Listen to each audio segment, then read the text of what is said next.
The air in the courtroom felt heavy, thick with unspoken fears and the sterile scent of disinfectant. All eyes were on Maya, a teenage girl whose shoulders seemed too small for the weight she carried. She stood before Judge Caprio, the fluorescent lights reflecting dully off her tear-streaked face. The judge, a man known for his stern demeanor, but also for an unexpected depth of understanding, held a police report in his hand. His voice, usually booming, was low, almost a murmur, as he read the details. Shoplifting, essential groceries, medicine.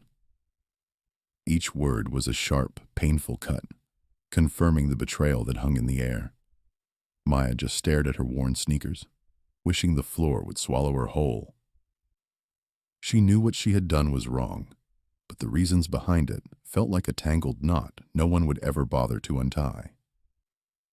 The judge paused, looking up from the report, his gaze sweeping over the tense faces in the room before settling back on Maya. He didn't speak, just observed, a flicker of something unreadable in his eyes. Then, a new voice cut through the silence, sharp and self-assured.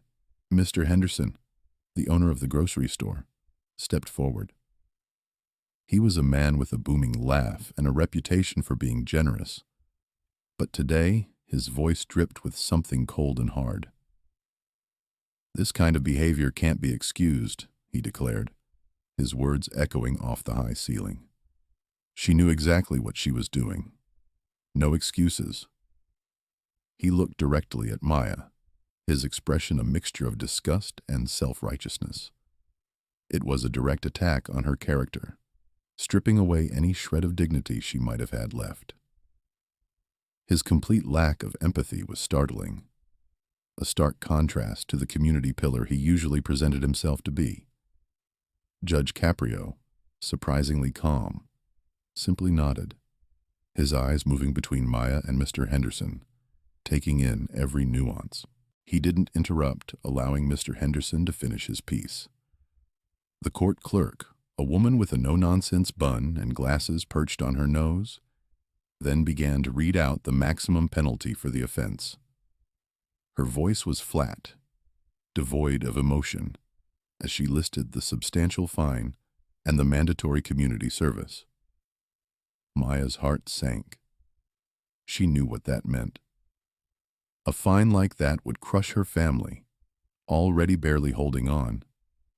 It would be another devastating blow, pushing them further into a hole they might never climb out of.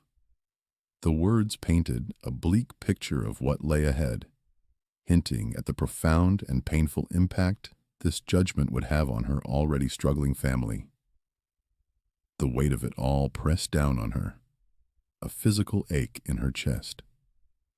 Sometimes, the law's cold letter misses the heart of true justice. Just as the clerk was about to continue, Judge Caprio raised a hand, stopping her mid-sentence. The unexpected gesture brought a hush over the courtroom. He fixed his gaze on Maya again, a different kind of intensity in his eyes now. It wasn't anger or even disappointment, but something else entirely. Something that suggested he saw more than just the crime. He didn't speak, he just looked, and in that prolonged silence, an unspoken question hung in the air. The story, it seemed, was far from over. Before we continue, subscribe to the channel, and tell us where you're watching from in the comments.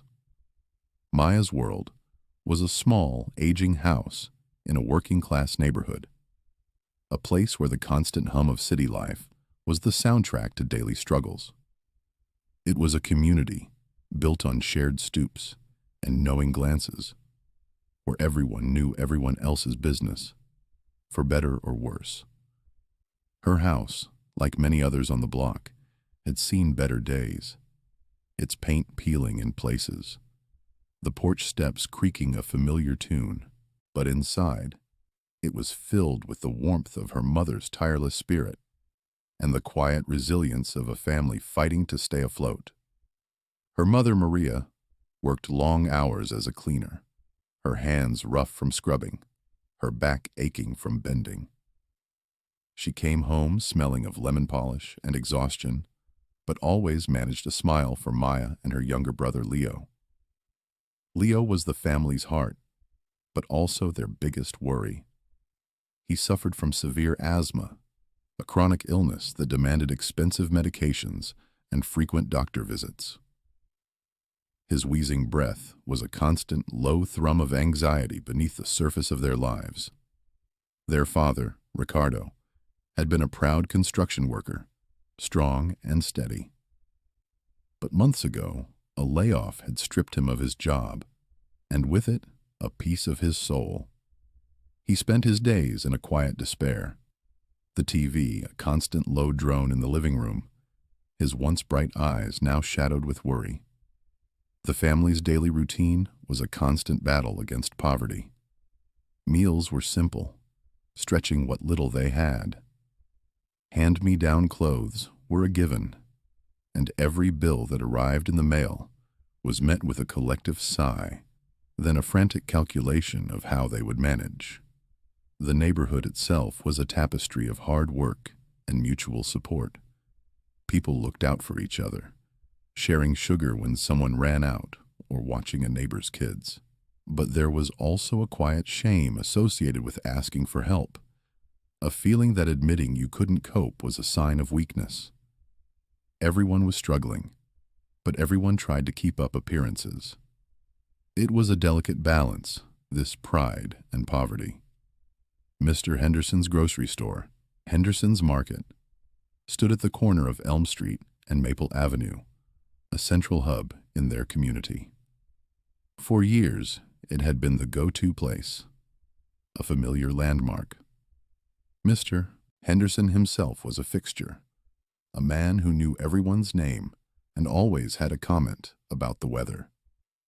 He was seen as a pillar, a successful businessman who had made good in the neighborhood. Yet, as the economy tightened and more families found themselves on the edge, his interactions began to change. His once friendly demeanor grew curt, especially with those who looked like they were struggling. Small instances began to surface, hinting at a growing tension between his public image and his private actions. Maya remembered seeing him refuse credit to Mrs. Rodriguez, a single mother of 3, for a small bag of flour, even though she had been a loyal customer for years. He'd openly criticize teenagers for lingering too long in the candy aisle, or make pointed comments about the price of certain items to customers who looked like they were pinching pennies. One time, Maya's mother had been a few dollars short on her bill, and Mr. Henderson had sighed loudly, making a show of removing items from her basket until the total matched her cash. He hadn't said anything directly mean, but the way he looked at her mother, the way his lips thinned, made Maya's cheeks burn with embarrassment. These moments were small, almost unnoticeable to an outsider, but they chipped away at the community's trust, subtly foreshadowing the callousness he would show in the courtroom. He was still the man who ran the market, but the warmth that had once surrounded him was slowly fading, replaced by a cold calculation. The relationship between Maya's family and Mr. Henderson, once built on years of neighborhood familiarity, began to fray and then completely unravel. It wasn't a sudden break, but a slow, painful deterioration, marked by small, pointed moments that cut deeper than any shouted argument ever could. Mr. Henderson, who had once offered a friendly nod and a quick chat, started treating them differently. His eyes would linger on their modest purchases, and he'd clear his throat loudly if they took too long at the checkout. One particularly humiliating instance stood out in Maya's memory. Her mother, trying to stretch their budget, had picked up a can of beans and a carton of milk.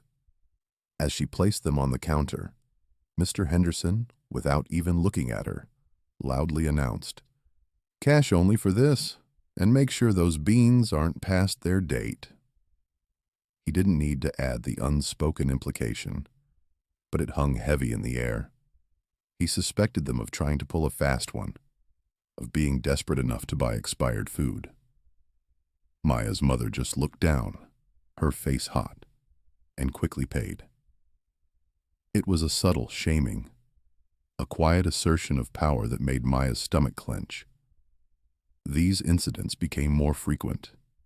If they ever had an unpaid tab, even for a few dollars, Mr. Henderson would make a point of mentioning it in front of other customers, his voice just loud enough to draw attention. He'd check the expiration dates on their items with an exaggerated slowness, as if they were constantly trying to sneak something by him. Each time, Maya felt a fresh wave of shame wash over her, not for herself, but for her parents, who stood there, heads bowed, enduring the quiet humiliation. The family had tried to reach out, to appeal to the Mr. Henderson they thought they knew. There had been a time, years ago, when he had spoken about community, about helping neighbors.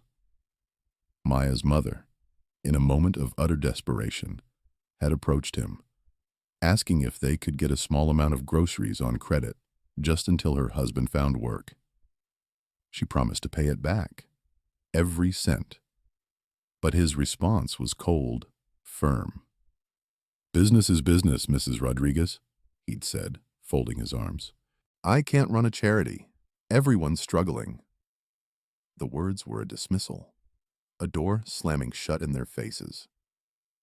Another time, when Leo's asthma medication was running low and they were truly out of options, Maya's father, swallowing his pride, had gone to Mr. Henderson. He explained their son's condition, the urgency, and asked for a small advance, or even just a few days of grace on a critical grocery order. He'd known Mr. Henderson for 20 years, bought almost everything from his store. But Mr. Henderson just shook his head, a dismissive wave of his hand. "Times are tough for everyone, Ricardo. I can't start making exceptions. It wouldn't be fair to my other customers." It was a polite refusal, but it felt like a punch to the gut.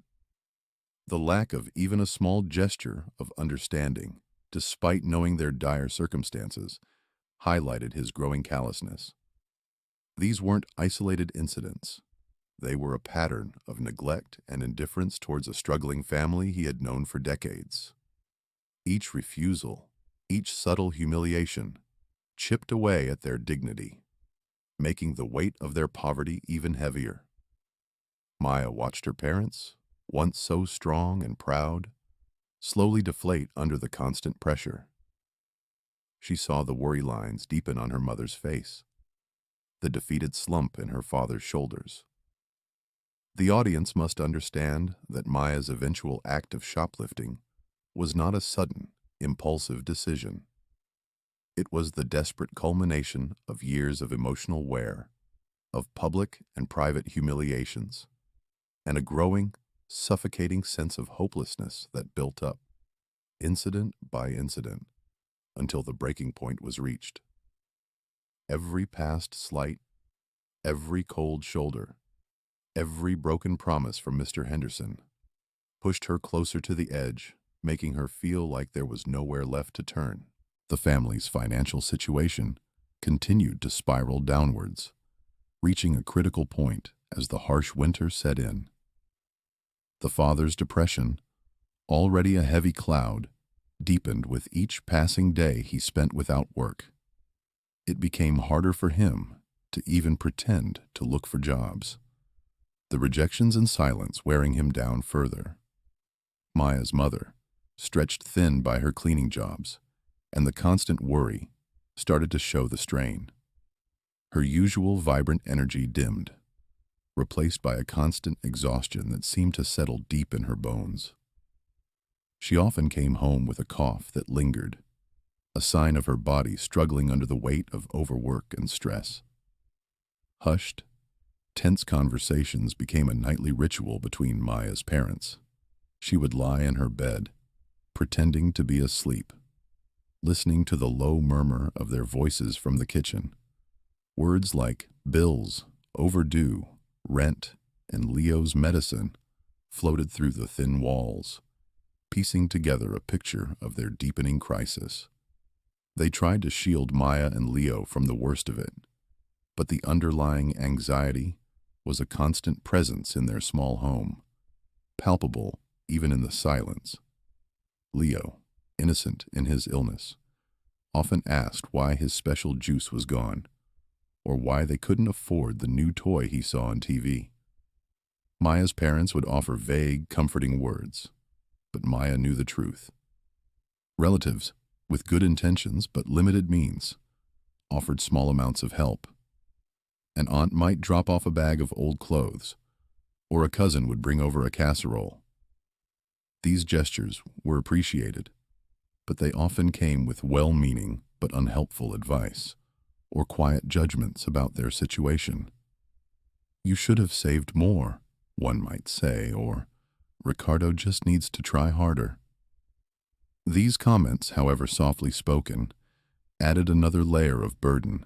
The once strong community support, which had been a lifeline in better times, began to fray under the weight of widespread economic hardship. Many families in the neighborhood were struggling too, and the collective inability to help each other created a sense of isolation for Maya's family.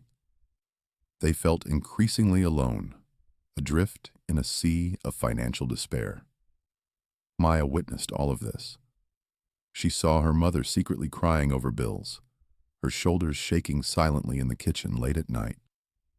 She heard her father's defeated silence, a quiet capitulation that was more heartbreaking than any shout. And she watched Leo, her little brother, grow increasingly uncomfortable, his breathing sometimes ragged, his energy fading when his medication was running low. The constant pressure of seeing her family suffer, coupled with her own helplessness, pushed Maya to the brink. She was old enough to understand the gravity of their situation, but too young to fix it. This feeling of powerlessness gnawed at her, turning into a desperate need to act, to do something, anything, to ease their pain. The harsh winter weather outside mirrored the family's internal despair. The biting cold seeped into their old house, making the heating bills even higher, a cruel irony. The skies were often bleak and gray, casting a perpetual gloom over the city. The usual vibrant city lights seemed dimmer, the familiar street sounds more melancholic, amplifying the psychological burden on Maya. Every cold gust of wind, every dark cloud, felt like a physical representation of the hopelessness that was slowly consuming her family.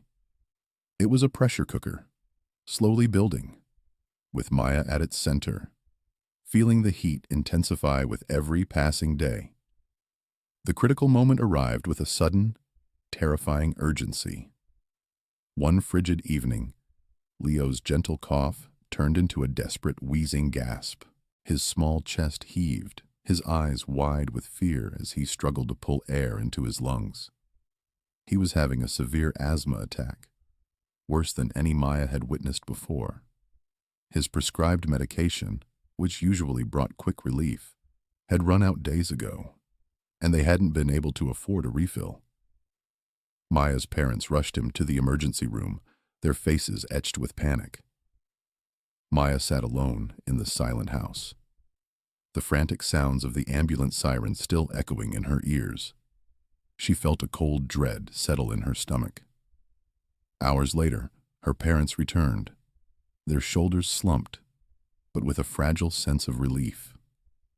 The doctors had stabilized Leo, but the message was clear. His specific medication was not just important, it was essential. Delaying it again could have dire consequences. It was a medication that cost a lot, and they had to get it immediately. That night, Maya overheard her parents talking in hushed, broken voices.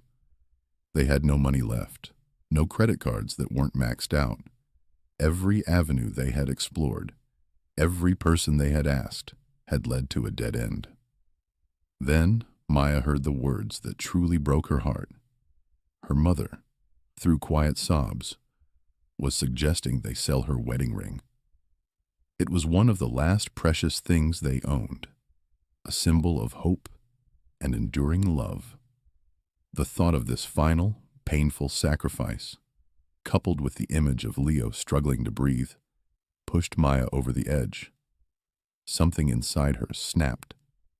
She couldn't watch them suffer anymore. She couldn't let them lose their last bit of hope. A fierce, desperate resolve hardened her expression. She knew what she had to do. It was wrong. She knew that too. But what else could she do? With a pounding heart, Maya pulled on her worn winter coat. The cold outside was biting, but it felt less chilling than the fear that had gripped her family for so long. She walked the familiar route to Mr. Henderson's store, the very place that had become a symbol of their unaffordable needs. The bright, inviting lights of the store seemed to mock her as she pushed open the door. Inside, the store was bustling, but Maya's focus was singular. Her hands trembled slightly as she navigated the aisles, her eyes scanning for the familiar packaging of Leo's asthma inhaler. She grabbed it, along with a few basic groceries: milk, bread, some fruit, things they desperately needed. The adrenaline surged through her veins, a mix of terror and a strange cold determination. The act was swift, almost mechanical, fueled by a love for her family that overshadowed everything else. As she turned to leave, a hand landed firmly on her shoulder. It was one of the store employees, his face grim. "Hey, little lady," he said, his voice flat. "You forgot to pay for these." The world seemed to tilt. The adrenaline drained away, replaced by a wave of shame and resignation. She was caught. The police arrived quickly, and Maya, surprisingly calm at first, was taken to the station. During her police questioning, the initial defiance she felt crumbled. Faced with the stark reality of her situation, she broke down. The words tumbled out: her brother's asthma, the constant struggle, her father's job loss, her mother's exhaustion, the empty cupboards, the impending sale of the wedding ring. She confessed the full, painful extent of her family's plight, detailing every desperate reason behind her actions. This confession, raw and honest, was later compiled into the police report that would land on Judge Caprio's desk, providing the crucial, missing context to her desperate act. It wasn't about malice or greed. It was about survival. A desperate, coherent response to an unbearable situation, a direct consequence of escalating pressures and the indifference that had pushed them to the brink. Back in Judge Caprio's courtroom, a heavy silence fell after the police report was read. The full weight of Maya's story hung in the air, a stark contrast to the sterile environment. Mr. Henderson, who had started the proceedings with a smug, self-assured air, now shifted uncomfortably in his seat, his eyes darting around the room, avoiding direct contact with anyone. Maya's parents, seated in the back, were a picture of quiet agony, their faces etched with a mix of shame that their child had to resort to such an act, and a desperate, fragile hope that something good might come of this. Community members, who had heard whispers and fragments of the family struggle, watched intently, their gazes fixed on Judge Caprio, waiting for his next move. The judge, his gaze steady and unwavering, looked first at Maya, then at Mr. Henderson, and finally swept across the hushed courtroom. He cleared his throat, his voice cutting through the tension. He began not by reciting legal statutes, but by acknowledging the letter of the law, while emphasizing the deeper spirit of justice. He spoke of Maya's family's suffering, detailing the slow, grinding erosion of their dignity as their funds dwindled, her brother's critical illness, and the father's job loss. He then turned his attention to Mr. Henderson, recounting the past refusals to help, the small instances of neglect and indifference that had pushed a desperate family to the brink. He highlighted Maya's selfless motive, an act born not of malice, but of a fierce, desperate love for her family. The law, Judge Caprio stated, his voice firm but laced with a profound understanding, is meant to protect, to uphold order, yes. But it must also serve justice, and true justice in my court is always tempered with compassion. He paused, letting his words sink in. Maya, he continued, turning back to the young girl, your actions, while unlawful, were born of necessity, a necessity to protect your family, to ensure your brother received the care he needed.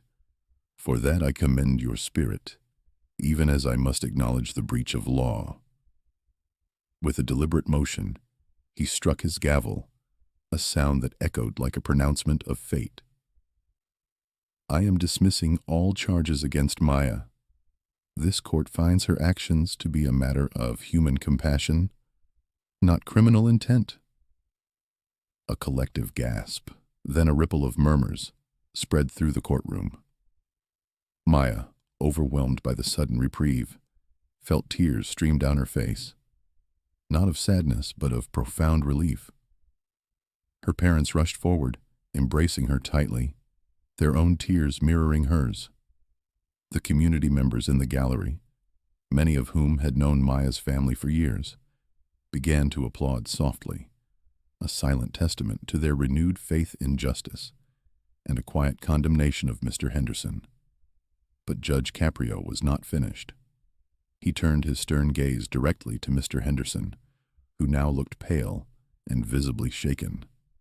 Mr. Henderson, the judge began, his voice taking on a sharper edge, you had the means, and indeed, the moral obligation, as a pillar of this community, to offer assistance. Instead, you chose indifference, allowing a family to suffer needlessly. This court finds your actions, or rather, your inaction, to be a grave disservice to the very community you claim to serve. The judge then issued his decree. I hereby order you, Mr.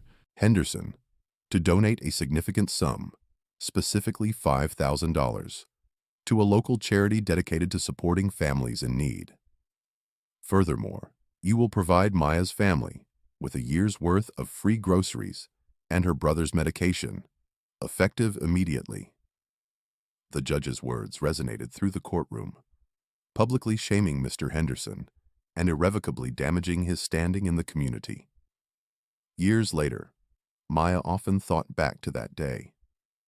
Her brother Leo was healthy, his asthma well managed. Her father had found new work, and the family was stable, no longer living under the constant shadow of financial despair. That day in court had not only changed her life, but taught her the profound difference between legality and true justice, and the transformative power of empathy. In that courtroom, she would reflect, the judge didn't just rule on a case.